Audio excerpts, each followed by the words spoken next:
A tapeçaria da história medieval é rica em tramas de fé, poder e intriga, mas poucas histórias são tão carregadas de mistério e controvérsia quanto a dos Cavaleiros Templários. Na França, seu destino foi selado por chamas e acusações. Mas o que aconteceu com aqueles irmãos de armadura que serviam sob outras bandeiras? Embarque conosco nesta sombria jornada, desvendando os destinos dos Templários na Inglaterra, Espanha e Alemanha. Terras onde a sombra da perseguição francesa pairou, mas onde o fio da história foi tecido de maneiras surpreendentemente distintas. Prepare-se para testemunhar não um único fim trágico, mas um mosaico de dissolução, absorção e o silencioso sussurro de legados esquecidos. Esta é a história dos Cavaleiros Templários fora da França, um conto de sobrevivência seletiva e o espectro persistente de um poder que outrora abalou o mundo.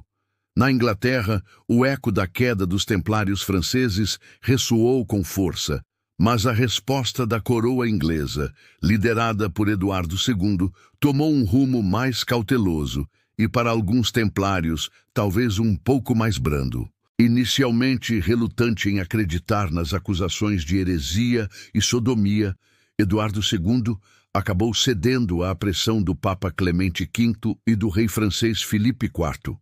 No entanto, a abordagem inglesa se diferenciou significativamente. Em vez da selvageria das prisões e torturas francesas, os templários ingleses foram majoritariamente presos e interrogados, mas com um grau comparativamente menor de brutalidade. Os julgamentos na Inglaterra foram prolongados e inconclusivos. Confissões foram obtidas, mas muitas vezes sob coerção moral, não física extrema. A principal acusação visava sua riqueza e poder, mais do que heresias profundas. Diferentemente da França, onde a ordem foi sumariamente extinta e seus bens confiscados pela coroa, na Inglaterra houve uma tentativa, ainda que controversa, de transferir os vastos bens dos Templários para outra ordem militar, os Cavaleiros Hospitalários. Essa transferência, no entanto, encontrou forte resistência e levou a disputas legais que se arrastaram por anos. Para os templários individuais na Inglaterra, o destino foi variado. Alguns morreram na prisão devido às condições precárias, enquanto outros foram considerados culpados de acusações menores e submetidos a penitências. Houve também aqueles que, talvez por não serem figuras de destaque ou por renunciarem publicamente à ordem, encontraram um caminho para se reintegrar à sociedade, alguns inclusive entrando para outras ordens religiosas ou militares.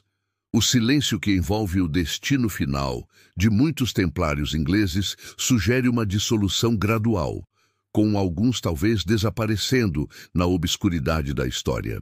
Na Península Ibérica, o destino dos templários se entrelaçou de maneira única com o contexto da Reconquista, a longa luta cristã para expulsar os muçulmanos.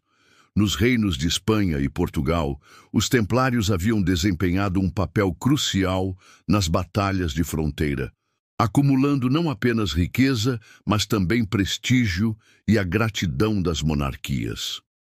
Em Espanha, a reação inicial à queda dos templários franceses foi de ceticismo.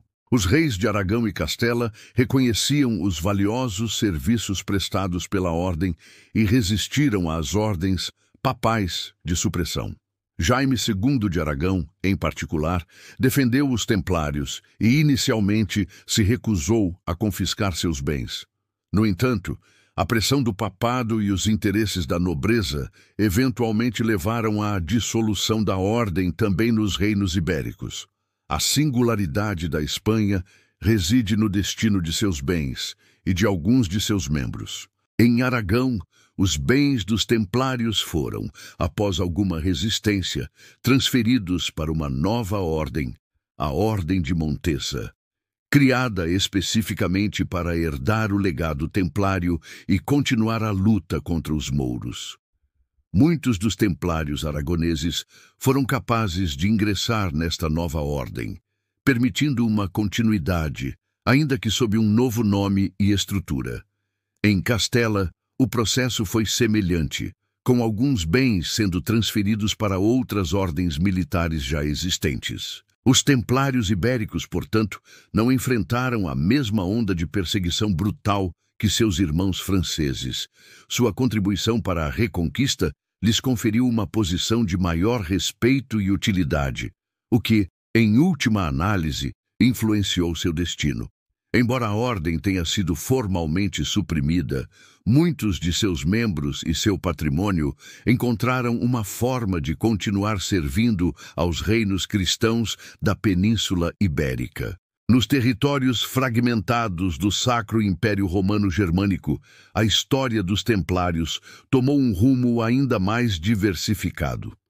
A ausência de uma autoridade central forte significava que a aplicação da bula papal de supressão variava enormemente de região para região. Alguns príncipes e bispos mostraram-se relutantes em perseguir os templários, enquanto outros agiram com maior rigor, muitas vezes influenciados por seus próprios interesses financeiros ou políticos. Em algumas partes da Alemanha, os templários foram presos e interrogados, mas as acusações de heresia raramente ganharam força. A ênfase tendeu a recair sobre suas finanças e propriedades. Em muitos casos, os bens dos templários foram confiscados por governantes locais, mas o destino dos próprios cavaleiros foi menos uniforme do que na França ou na Inglaterra. Há evidências de que alguns templários alemães conseguiram escapar da prisão ou evitar a perseguição, talvez se escondendo ou buscando refúgio em regiões onde a autoridade papal tinha menos influência. Outros podem ter se juntado a outras ordens religiosas ou militares, ou simplesmente retornado à vida secular. A falta de registros centralizados torna difícil traçar o destino individual de muitos templários alemães, mas a impressão geral é de uma dissolução mais gradual e menos violenta do que no reino francês. Em algumas áreas, a ordem templária parece ter se dissolvido de forma quase imperceptível, com seus membros simplesmente desaparecendo na paisagem social e seus bens sendo gradualmente absorvidos por outras instituições ou indivíduos poderosos. A fragmentação política da Alemanha na época permitiu uma variedade de desfechos para os templários, longe da narrativa singular de condenação e execução que marcou seu fim na França.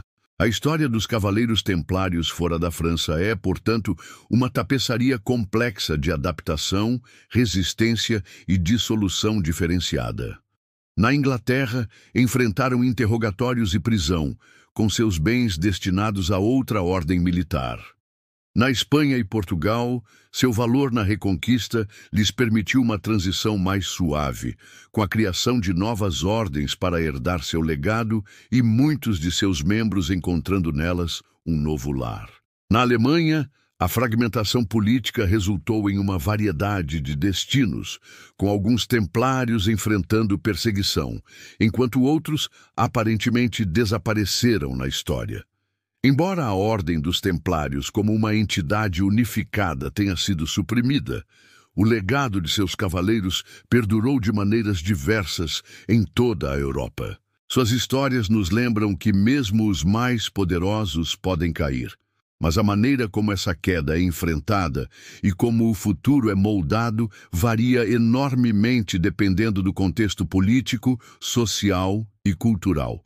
O destino dos cavaleiros templários fora da França não é um único conto de tragédia, mas sim um conjunto de narrativas interconectadas que revelam a complexidade da história medieval e a resiliência, em suas diversas formas, daqueles que a viveram.